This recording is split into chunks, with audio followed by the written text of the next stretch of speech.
नमस्कार दोस्तों।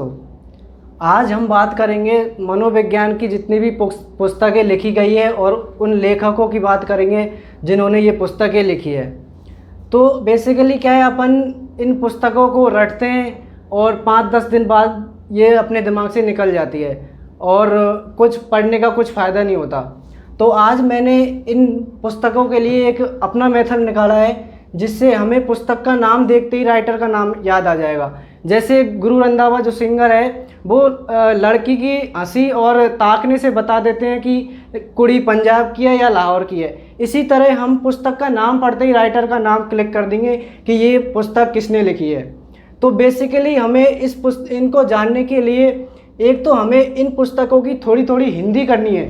हिंदी करने से क्या है, आइडिया लग जाएगा कि ये कौन से सिद्धांत से रिलेटेड है और कौन से लेखक ने ये सिद्धांत दिया है। इस तरह हम इनको अटैच करके चलेंगे और सारी पुस्तकों को याद करेंगे। सबसे पहले बात करते हैं, पहली पुस्तक है आइडेंटिटी यूथ एंड क्राइसिस। तो मैं इनका हिंदी करता हूँ। पहचान, यूथ की पहचान और क्राइसिस मतलब द्वंद्व, मतलब पहचान और द्वंद्व के बारे में किसने बताया है। बिल्कुल आप सही है, इरिक इरिक्सन ने बात की है पहचान और द्वंद्व की। तो ये पहली पुस्तक के लेखक इरिक इरिक्सन, क्योंकि इन्होंने बाल विकास की सारी अवस्थाओं को बताया है और बाल विकास को डिटेल में समझाया है और पहचान बनाम द्वंद्व की अवस्था भी इन्होंने बताई है। तो इस तरह हमको इस पुस्तक को इस तरह रिलेट कर सकते हैं और ये पुस्तक identity youth and crisis Erik Erikson के द्वारा लिखी गई है। दूसरी पुस्तक की बात करते हैं, चाइल्डहुड एंड सोसाइटी। चाइल्डहुड यानी बचपन, सोसाइटी यानी समाज। तो बचपन में और समाज के बारे में भी इरिक इरिक्सन ने ही बताया है, जो अपनी सारी जन्म से और मृत्यु तक की सारी अवस्थाओं का वर्णन किया है उसमें। तो बचपन और समाज की जो विकास करता है बालक, उसकी सारी डिटेल इसमें दी है। तो ये पुस्तक भी इरिक इरिक्सन द्वारा लिखी गई है। तो दो आइडेंटिटी यूथ एंड क्राइसिस और चाइल्डहुड एंड सोसाइटी दोनों पुस्तक इरिक इरिक्सन द्वारा लिखी गई है। इसको हम ऐसे अटैच कर सकते हैं। तीसरी पुस्तक है अपनी ecology of human development. Ecology मतलब पारिस्थितिकी विज्ञान, और ह्यूमन डेवलपमेंट यानी मानव विकास का पारिस्थितिक सिद्धांत। याद करो, मानव विकास का पारिस्थितिक किसने दिया है। बिल्कुल आप सही है, Yuri banner, Yuri banner. Yuri banner. तो इस तरह हम इस पुस्तक को रिलेट कर सकते हैं। इकोलॉजी शब्द से इस पुस्तक को हमें याद रह जाएगी। चौथी पुस्तक है सोशल लर्निंग ऑफ थ्योरी। बिल्कुल सिंपल है, सामाजिक अधिगम सिद्धांत। याद कीजिए, सामाजिक अधिगम सिद्धांत किसने दिया। बिल्कुल आप सही है, अल्बर्ट बांडुरा। तो सोशल लर्निंग थ्योरी, इस बुक के लेखक कौन है, अल्बर्ट बांडुरा। तो आप देख रहे हैं इन पुस्तकों की थोड़ी थोड़ी हिंदी करने पर हमको ये पुस्तकों के लेखकों के नाम पता चल रहे हैं। तो हमें इतना सा आइडिया होना चाहिए कि अल्बर्ट बांडुरा का सिद्धांत किस नाम से था। तो इस प्रकार हम इस पुस्तकों को इस तरह याद कर सकते हैं। हमारी 5वीं पुस्तक का नाम है social foundation of thought and action. Social आधार, सामाजिक आधार ऑफ मतलब सोचने का और काम करने का सामाजिक आधार। तो सामाजिक आधार की बात कर रही है। तो बांडुरा क्या कहते हैं कि अनुकरण द्वारा सीखा जाता है, पहले अवधान करता है। इस तरह इसमें सोचने का और एक्शन करने का सामाजिक आधार की बात की गई है। तो ये पुस्तक भी बांडुरा साहब ने लिखी है। तो हम इस तरह इन पुस्तकों को याद कर सकते हैं। तो अल्बर्ट बांडुरा की कौन कौन सी पुस्तकें हो गई, social learning theory and social foundation of thought and action. छठे नंबर की बात करते हैं एजुकेशन साइकोलॉजी। बिल्कुल इतना आसान, शिक्षा मनोविज्ञान, यानी शिक्षा मनोविज्ञान के जनक कौन है, बिल्कुल थॉर्नडाइक। तो ये पुस्तक एजुकेशन साइकोलॉजी किसने लिखी है, थॉर्नडाइक ने। थॉर्नडाइक जिन्होंने अपना सिद्धांत उद्दीपक अनुक्रिया सिद्धांत भी दिया है। 7वें नंबर पे आती है एडोलसेंस। एडोलसेंस किशोर अवस्था, तनाव, तूफान, संघर्ष की अवस्था। बिल्कुल स्टैनली हॉल। तो एडोलसेंस पुस्तक किसने लिखी है, स्टैनली हॉल। 8वें नंबर की अपनी बुक है पेडागोजिकल सेमिनरी। बेसिकली सेमिनरी का अर्थ होता है पाठशाला। पाठशाला, पेडिकुलर मैंने शिक्षा शास्त्र की पाठशाला। अपन गौर करें, शिक्षा शास्त्र की पाठशाला किसने लिखी है? देख लिए आप, बाल सुधार गृह, बाल अध्ययन आंदोलन की शुरुआत किसने की? वो सारे पेडालॉजिकल सेमिनरीज थी। तो ये किन बाल सुधार गृह की स्थापना किसने की? स्टैनली हॉल ने। तो ये पुस्तक भी स्टैनली हॉल की है। तो हम इस 8 पुस्तकों को ऐसे रिलेट कर सकते हैं कि identity, youth and crisis, Erik Erikson और चाइल्डहुड सोसाइटी, दोनों पुस्तकें इरिक इरिक्सन द्वारा लिखी गई है। Ecology of human development Urie Bronfenbrenner द्वारा। सोशल लर्निंग और थ्योरी अल्बर्ट बांडरो द्वारा। Social foundation and thought and action Albert Bandura द्वारा। एजुकेशन साइकोलॉजी थॉर्नडाइक द्वारा। एडोलसेंस स्टैनली हॉल द्वारा। पेडागोजिकल सेमिनरीज स्टैनली हॉल द्वारा। 16वें number की book है अपनी moral judgement of child. Moral मतलब चारित्रिक, जजमेंटल यानी बेसिकली ये जजमेंट है, जजमेंट यानी निर्णय, चारित्रिक निर्णय और बच्चे का चारित्रिक निर्णय। याद कीजिए, चारित्रिक विकास में चारित्रिक सिद्धांत किसने दिए थे? एक तो आपके दिमाग में आएगा हेविंगहर्स्ट और जीन पियाजे, और उसके अलावा कोहलबर्ग। तो ये देखिए चारित्रिक निर्णय, तो चारित्रिक निर्णय देखिए आप, जीन पियाजे को याद करिए। जीन पियाजे ने 2 अवस्थाएं बताई थी, परायत अवस्था और स्वायत्त अवस्था, जिसमें एक में तो बच्चा मानता है कि माता पिता जो बोलते हैं वही सही है और वही भगवान है, वही उनका कहना मानना चाहिए। दूसरी अवस्था में बच्चा स्वायत्त हो जाता है और अपने हिसाब से सोचने लगता है। तो चारित्रिक निर्णय के हिसाब से किसने बच्चे को चारित्रिक निर्णय किसने बताया है? जीन पियाजे ने 2 अवस्थाओं में बताया है। तो मॉरल जजमेंट ऑफ चाइल्ड किसकी पुस्तक हुई? जीन पियाजे की।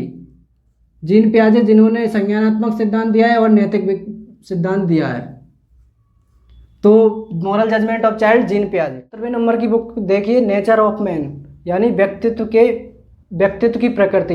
तो व्यक्तित्व की प्रकृति आते ही व्यक्तित्व टॉपिक में चले जाइए और मंथन कीजिए कि व्यक्तित्व की प्रकृति किसने बताई थी। तो देखिए, सबसे पहले बताया था हिपोक्रेट्स ने बताया काला पित्त, पीला पित्त वगैरह वगैरह। तो व्यक्तित्व की प्रकृति के बारे में बात की थी हिपोक्रेट्स ने। तो ये पुस्तक नेचर ऑफ मैन किसने लिखी है? हिपोक्रेट्स ने। Hippocrates basically nature of man पुस्तक में ही उन्होंने व्यक्तित्व के प्रकारों की बताया था, जैसे काला पित्त, पीला पित्त। तो ये यहाँ ध्यान रखना है, नेचर ऑफ मैन। दूसरी पुस्तक इसी से रिलेटेड है, टाइप्स ऑफ मैन। यहाँ तो व्यक्तित्व के प्रकृति बताई थी, यहाँ पे व्यक्तित्व के प्रकार बता रहा है। तो एक बार याद कीजिए स्प्रेंगर जिन्होंने व्यक्तित्व के प्रकार बताए थे, जैसे राजनीतिक व्यक्तित्व वाले, आर्थिक व्यक्तित्व वाले, सांवेगिक व्यक्तित्व वाले और सामाजिक व्यक्तित्व वाले। तो टाइप्स ऑफ मैन किसकी हुई? फिर स्प्रेंगर की। तो 19वें नंबर पे आती है फिजिक एंड कैरेक्टर। फिजिक यानी शरीर से रिलेटेड, थोड़ा सा हिंदी करके देखिए, शरीर से रिलेटेड। तो व्यक्तित्व के प्रकार ही बता रहा है, शरीर से रिलेटेड। याद कीजिए, सुडोल का है शरीर, स्थूल का है आदि बताए थे। किसने बताए थे? क्रैचमर महोदय ने बताए थे। स्थूल का है, व्यक्तित्व को विभिन्न प्रकार में बताया था, शायद 4 प्रकार थे। स्थूल का है और सुडोल का है। तो फिजिक्स एंड कैरेक्टर ये किसकी हुई? क्रैचमर की। ठीक है, अगली बुक है 20 नंबर की, कंडीशन ऑफ लर्निंग मतलब अधिगम की स्थिति। याद कीजिए, अधिगम की स्थिति, अधिगम के प्रकार, अधिगम किस तरह से हो सकता है, किसने बताया था? बिल्कुल, रॉबर्ट गेने ने अधिगम के 8 प्रकार बताए थे, जो नीचे से बताए थे। संकेत अधिगम, उद्दीपक अनुक्रिया अधिगम, श्रृंखला अधिगम, लास्ट तक समस्या समाधान अधिगम। तो 8 अधिगम बताए थे। कंडीशन ऑफ लर्निंग, तो अधिगम की स्थिति, अधिगम के प्रकार। तो कंडीशन ऑफ लर्निंग बुक किसकी हुई? रॉबर्ट गेने, जिन्होंने अधिगम के प्रकार बताए थे।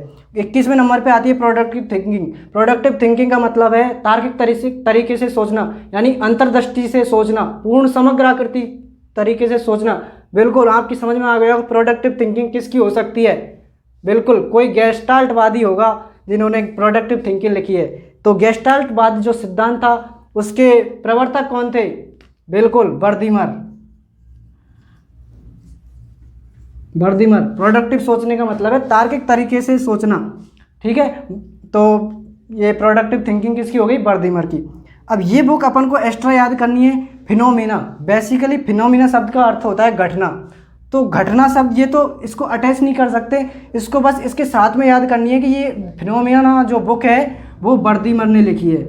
ऐसी कोई घटना हुई होगी जो उन्होंने ये पुस्तक लिखी है, तो इस तरह अपन याद कर सकते हैं कि कोई घटना है जो बर्दीमर ने लिखी है, कोई घटना है जो बर्दीमर ने लिखी है। बेसिकली पुस्तक का नाम फिनोमिना है।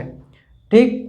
23वें नंबर की बुक है अपनी प्राइमरी मेंटल एबिलिटीज, यानी मानसिक योग्यता, प्राथमिक मानसिक योग्यता। मानसिक योग्यता यानी बुद्धि, तो बुद्धि टॉपिक में चले जाइए, याद कीजिए समूह तत्व सिद्धांत थर्स्टन, जिन्होंने टोटल 7 मानसिक योग्यताओं की बात की है, जैसे प्रेक्षण योग्यता, अंक योग्यता, शाब्दिक योग्यता, वाक योग्यता, ऐसी 7 योग्यताओं की बात की है। तो प्राइमरी मेंटल एबिलिटी जो 7 दी है थर्स्टन ने, तो ये पुस्तक किसकी है, थर्स्टन भाई साहब की।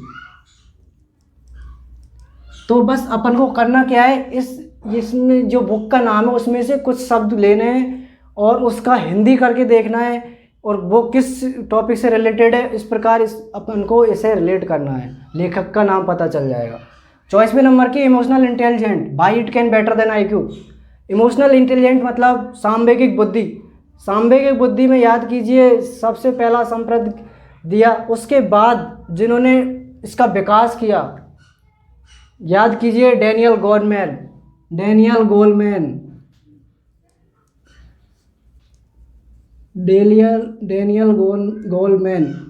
बेसिकली इंटेलिजेंस, इमोशनल इंटेलिजेंस आते ही डेनियल गोलमैन आएगा, क्योंकि ये इमोशनल इंटेलिजेंस से रिलेटेड केवल 2 ही पुस्तकें हैं और हमें ये आसानी से भी याद हो जाएगी। इमोशनल इंटेलिजेंस आते ही डेनियल गोलमैन। तो वर्किंग विथ इमोशनल इंटेलिजेंट भी किसने लिखी है, डेनियल गोलमैन। इमोशनल इंटेलिजेंट यानी सांवेगिक बुद्धि, सांवेगिक बुद्धि से रिलेटेड जो भी पुस्तकें हैं डेनियल गोलमैन ने लिखी है। ठीक है। अब ये 4 बुकें ऐसी है जिनमें कोई कंसेप्ट नहीं है, अपन को बस रटनी है, और 4 बुक्स ऐसी है अपन को रट भी सकते हैं जो इम्पोर्टेंट है। ऐसे और भी बुक है 4-5, लेकिन ये बुक 4 ऐसी है जो इम्पोर्टेंट है, तो इनको हमको सीधा रटना है। आउटलाइन साइकोलॉजी ये दी है विलियम मैकडूगल,